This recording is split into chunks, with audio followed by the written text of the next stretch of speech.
Karazana bibikely izay mbola ilana famongorana tanteraka eto amintsika ny kongona. Nisy ara-mofo ny atrikasa ary ny farana ny volana Desambra lasa teo izay atrikasa izay ho fitadiavam-baolana ho an'ny ady amin'ny kongona sy ny aretina izay ateraka izay bibikely izay. Nitatitra mahakasika izay raha moa no entina amintsika tao anatin'ity fanadihadiana manaraka ity hirana amin'ny rotsira kotony ireny sy mamy Rasamwely. Anisan'ny bibikely iray izay miteraka aretina ary mety hitarika hatramin'ny fahafatesana ho an'ireo biby fiompy toy ny omby ohatra ny kongona. Raha ny aty amin'ny faritra Afrika dia ny 700 isanjato amin'ireo omby miisa 200 tapitrisa dia hina amin'ny kongona sy ny aretina izay mety ho entiny.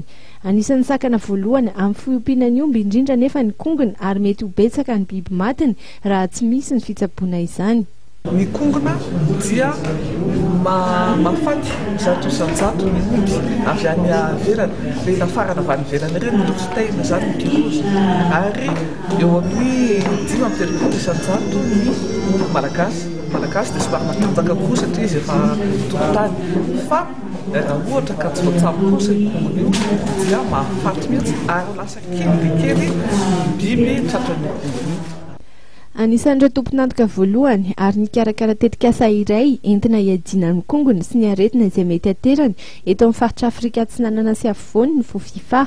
Azo sorohana tsara ny fisian'ny bibikely toy ny kongona sy ny aretina mety hiteraka izany amin'ny biby fiompy ary misy moa ny fanafody izay azo ampiasaina amin'izany.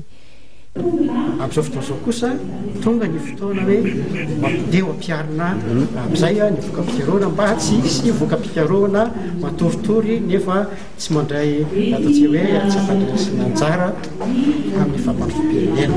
Izay zany ny antony hoe ampiasiana ity ny atrikasa sy atrikasa boribory hoe fanomboana fanokafana amin'ny ofisialy zany izay tetikasa izay tetikasa io zany tetikasa tohin'le tetikasa izay nafarana tamin'ny Desambra satria tetikasa izay ampiarana indray sy anapariahana le voka-pikaroana. Ny mpikaroka avy eto an-toerana sy ireo avy any ivelany moa no niarany fandrimbona nitady izay azo atao entina hiadiana amin'ny kongona sy ny aretina mety ateraka izany. Ny eny amin'ny mpiompy any fotony no tsy maintsy hiantefa ny fanantenana voalohany indrindra.